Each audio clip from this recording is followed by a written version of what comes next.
Hey guys, this is Jay from the Backyard Gardener, and basically I want to show you what I just did. I got my garden bed set up for the winter before we get that deep freeze. We're in zone 7B here, and we got some frosts, but no freezes yet. So I want to show you what I did to get my raised beds set up for the winter time. So by the time that spring comes, those things are recharged and ready to go for your transplants. Let's jump into it and enjoy. So this is real life gardening right here. At the end of the season, everything just really looks tired, overgrown, and honestly, it just looks a little wild. But that's okay because this is the perfect time to just kind of clean it up and give the soil what it needs is some rest to rebuild itself over the winter.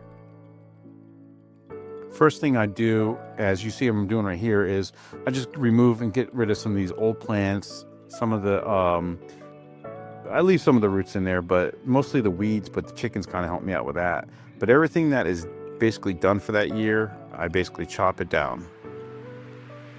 Anything that's healthy, I chop it up, I add it to my compost pile. Any disease plants basically goes in the trash. It's not worth for me to try to use it and then transfer a bacteria into my new compost, into my new garden. So basically cleaning out the beds gives us a blank slate, a fresh start, and it also is very important because it stops any pests or diseases from overwintering in the soil. Doesn't give them a chance. All right, so here we are at the compost pile, and basically I'm going to add a nice layer of this nice compost, that the homemade compost that we made during the summer. And what that does, it just adds a nice layer of organic matter. Got a couple of buddies behind me. A nice layer of organic matter across the top, which is really good for the microbes. It was going to add that into the soil, into our garden beds for next year. And also, with the thing about that's nice about this compost, it really helps the garden beds drain really well too. So it's it's basically a nice additive to the top of your garden bed. So I'm going to go ahead and fill up a bucket and bring it over there, and we'll go from there. All right, let's get old Betsy rolling. Look at that, first pull. So somehow this turned out to be one of my favorite parts of prepping my beds, is turning my full leaves into beautiful mulch. So these leaves are free and they're full of nutrients, and honestly, one of the best soil builders that you could use in your garden. I go around and I use my lawnmower and I shred them up, and you don't really need anything fancy. Just start it up and run them over, and look how good this consistency is. Um, this is such an easy way to break down the leaves fast. The mower chops them up into tiny pieces. Then they break down really good and it's basically gold for the garden. I try to get most leaves from some of the bigger, older trees because those roots run deep into the ground. They pull a lot of minerals and, from deep in the ground, and that goes right back into the soil. So, long story short is the mower does a great job. I basically just mow them over, scoop them up, take the shredded leaves, bring them over to the beds, and just basically just cover them. And you could basically just dump it straight onto the top of the the garden bed as a final layer. All right, I'm bringing everything out that I'm going to use to rebuild the beds. First up is this straw. This came right out of the chicken coop. So it's got some manure mixed into it. The chicken manure is high in nitrogen, and over the winter it breaks down and adds a really nice nutrient boost back into the soil. And it also creates a little air pockets to improve soil structure. And then right next, I'm going to be bringing out this leaf mulch. And these are the leaves I ran over earlier with the mower. They always surprise me how useful they are.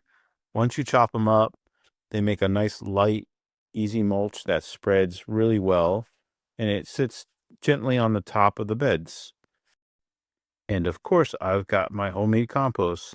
This part always makes me feel most rewarding because it's a result of a season of scraps, trimmings, and just time doing its thing. So I'm adding a couple inches around top of the soil so the bed has something rich to work with all winter long.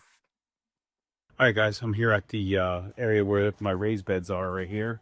And basically, we're going to dress them up for the winter so they're protected and the soil will stay nice and rich. So when springtime comes around, when we're doing our transplants, basically this soil is going to be ready to go. And part of a really successful garden is having a very healthy soil, because you can have really nice healthy plants and put in some really soil that's really off, and it's just like not going to give you a good harvest because the plants are going to be strong.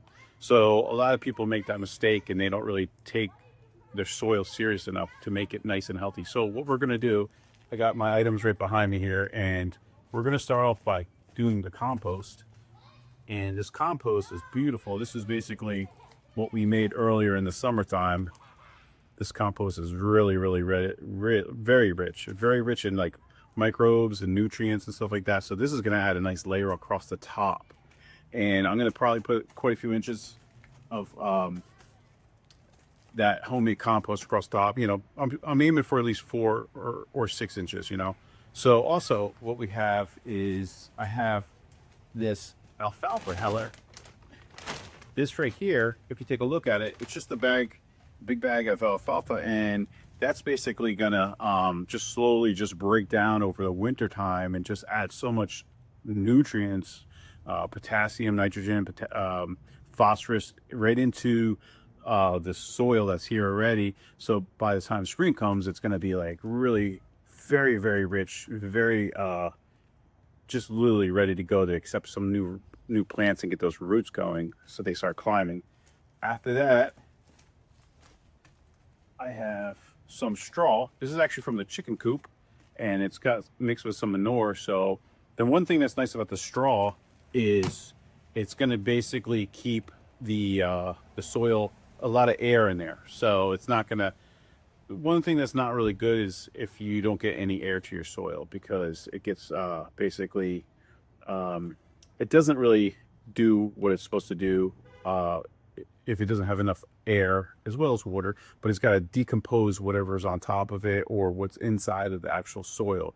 So the nice thing about the straw is, long story short, is it's going to keep it aerated. So you're going to have a nice mix of air and water will get in there and everything like that. So over the winter time, it's just going to decompose and really just come out to your best result for the springtime. And then lastly, I have this big bin of basically, these are leaves right here. These are the leaves that we ran over with the lawnmower, kind of like mulched them up. So this is like a leaf mulch, and that's gonna basically be like, when you go to bed at night and it's like cold outside and you put the comforter over you and you're just like, all of a sudden, next you know, you fall asleep because that nice comforter is over top of you. That's what it's going to do with the garden beds here. It basically just puts a nice little cover over the top of it without completely just smothering it. So between all that we have the 4 different items. We have the compost, we have the alfalfa pellets, which is basically putting down an organic fertilizer. You'll probably do that too if you want to, if you need to. My garden beds actually are pretty well set up. I mean, like the alfalfa is going to add a lot of nitrogen into there, which you're going to need for really good growth of your plant to be big and strong come springtime. And then the breakdown of the straw and the manure in there, that's really just going to kick it off with all kinds of different things that are just, it makes like your soil just really good. That's all I gotta say. Is manure is like kind of like, I don't like to use the word magic, but it really puts a nice little touch into your soil. And then, like I said, with the leaves, it just puts that nice blanket over the top, and we're gonna be looking good. So anyway, back to the fertilizer. Usually when spring is approaching and the ground's not really frozen anymore, I'll start introducing some nice organic slow release fertilizer across the top and work it into the soil well before I start planting into it. I try to do it 3 or 4 weeks before I actually start transplanting. So it really depends on the weather. If your ground is frozen, then you have to wait a little while. But if it's not, you could kind of get in there with some organic fertilizer, mix it up a little bit, and just kind of like, see how your soil's doing. All right, so we just put our compost down. So I had to go get my rake, and I'm going to basically just spread this across, get a nice even spread across here so everywhere gets it, because you got to remember your roots travel out, so it's not going to be just in one little area. I batch. I have to go get some more compost. I will be right back. All right, here's our second load of compost. That's nice. That's going to give me a good 4 or 5 inches across the top, which I'm very happy about, because that's a nice, I mean, for one thing, it adds a nice deepness to, because like throughout the year, your soil will go down because your plants feed off of it.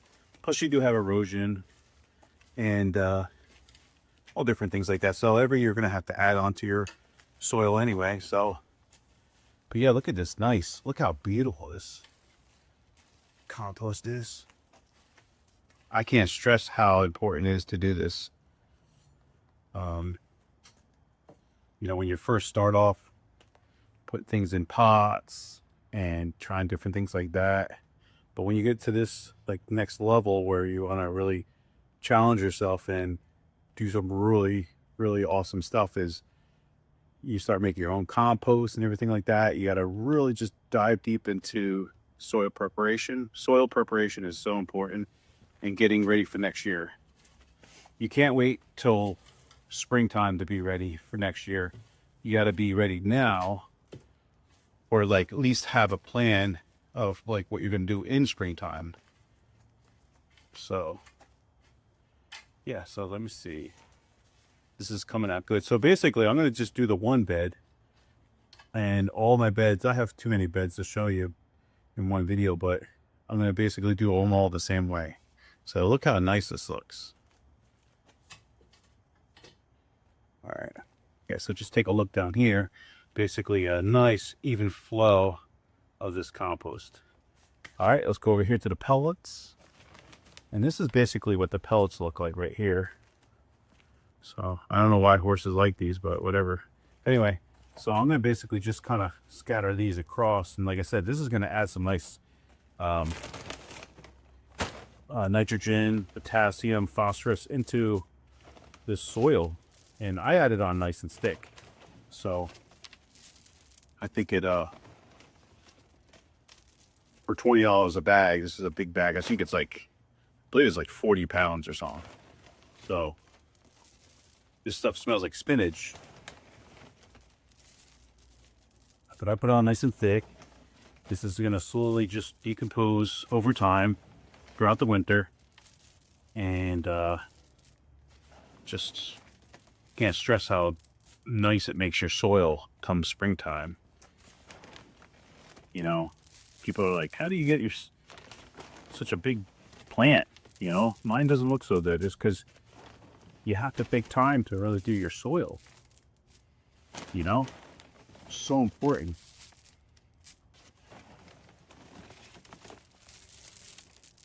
So we don't have to put it as thick as I am. I just like to put it thick in these last couple bits, because I grow quite a few things in here that like nitrogen. Especially, you know, I love those tomato plants. I'm going to put my tomato plant in here. And so this is looking good. This looks really good. Look at that. Man, this is going to be beautiful. Can't wait till next year to make a video, show you how nice it looks. Obviously, it's not going to be green. It's going to be black, because it's going to just decompose down. So, but yeah, this is basically what you want to do. Now, if you're adding some your fertilizers, this is where you would do it. You would add it in, kind of work it in just a little. I'm just going to work this in just a little bit. Nothing crazy. I'm not going to go super deep.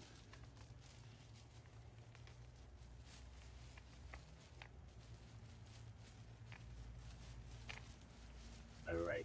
Gonna be beautiful. I'm so excited. I get excited about stuff like this, so can't tell. I was actually I'm a subscriber to the Rustic Garden, and he does the same thing. That's actually, you learn from like the guys that have been around for a long time doing this stuff. Here's a rock. Need that in here. Man, this is so fluffy, the soil. All right, so what I'm gonna do, I'm going to go ahead and add the straw. And with this straw, I'm just gonna go right into it. Coop and all. I can feel it. Sure love those eggs though. A lot of my chickens started laying eggs now. And oh yeah, I wanted to mention too is you want to get a good just water this down really good because this will keep it nice and damp. Like you water it now, it'll keep it nice and damp, and then obviously when it snows and stuff, it'll kind of get down in there too. But it kind of just really leaves it at the right level. But you don't want to start off with your soil dry. So because without the water, it's like, you ever try boiling pasta without water? Well, try to make a compost without water. It doesn't work. So anyway, the reason why you don't see me water, normally I would hit this with some water, is because that's why I'm recording it so late at night right now, is because we just had a big rainstorm. It's been raining all day. And it finally just let up so I can make the video. Wow, it's weird. It's nice and hot in here. Inside that little hay bin there. I keep calling it hay, but it's really straw. Okay, so that's that. And I'm gonna go ahead and get rocking and rolling on our leaf mulch. So don't mind me, I'm gonna climb over. It's easier to do. You get it to the back, nice and even. But look at this. This is what you want it to look like. This is exactly the way you want it to look like. Hopefully you guys are getting a good view of what this looks like right down here. See right here, you have a nice layer of the straw, the leaf mulch going over top of it. Now, when I was talking before about leaf mold, has nothing to do with actual mold. I don't know why they call it leaf mold, but it's when the leaf breaks down to an actual soil. Then it's called a leaf mold. But I can't believe people throw their leaves away. Like throwing away, something very valuable. Anyway, I'm having fun making this video for you guys because I want to show you basically this is what makes you successful. So coming into the springtime, this soil, you're gonna still see some remnants of like leaves and stuff like that and some of the straw. You just turn it into the soil a little bit. Don't go crazy like digging your soil completely over, because you don't want to mess with it. Builds a community of like micronutrients and the mycorrhizal fungi and all that stuff all gets into there, and builds like a little community of just all kinds of like soil health, and my hands are all dirty. The microbes and all that stuff, it's like they all work together to keep the soil nice and rich. You get nice healthy bugs in there, like the worms and everything like that. The worms are gonna love this. And you get the castings and all that. So it's just gonna all work together to be really, really good. So, but this is what you do. This is exactly what you do to set your beds for the winter time. I'm in zone 7B, so I'm in New Jersey, and basically this is what you do to, this time of year. It's literally tomorrow's Thanksgiving, so I'm making this video like, the night before Thanksgiving, Thanksgiving Eve. But I want to get it out there to you guys because today was like, honestly, it was raining out, but it was like 67 at one point. It was really, really nice out. I was edging to get out here, but I didn't want to do it in the pouring rain. But anyway, if you live obviously in like zone 6 or 5, you kind of have to get this done like ASAP. But if you're in like zone 7, 8, whatever, you're kind of like, right now is the time, the ground's not frozen. There's been a couple frosts, but there's no sign of like, a freeze yet. So this is the perfect time to get it in there, get it all covered up, and just really set yourself up for next year. It's so, so important. It's literally like you're having like a huge gathering, and are you going to wait till the people get there to set up the tables and chairs? No, you set the tables and chairs up. you get all the silverware set up, or wherever the case, however you want to think of it. And when your guests arrive, everything's set up and ready to go. That's basically what I'm doing here for the springtime. When the springtime comes, my soil is going to be nice and rich, which equals very healthy plants. So that's how you do it. That's what I've learned over time. My dad, my grandfather were gardeners. Same thing. They always get your soil right. Because if you have a good soil, healthy soil, you're going to have a healthy garden bed. So, but I enjoy doing this, and I hope and pray that you guys will have a great Thanksgiving with your family and loved ones, and just, I'm thankful for, my family and all you guys, out there, and all my friends and everything, and just being able to have the time to do this and put this out there so you guys can learn. I'm very thankful for that, because that really makes me enjoy it so much. So, but yeah, so happy Thanksgiving, and that's about it. I'm gonna do it the rest of that bed, to the bed over there, the one over there, one over there, and so on. And you could actually do the same thing for an in-ground bed too. With an in-ground bed, and it depends on what you're planting there, you might want to throw in some a little bit extra fertilizer, or maybe go a little heavier. Sometimes you could put some wood ash, but not too much. But there's a lot of different things you can do. But yeah, have a great, blessed Thanksgiving with your friends and family, or whoever you get together with. And hope you enjoyed this video. My name is Jay, the Backyard Gardener, and take care. See you on the next one.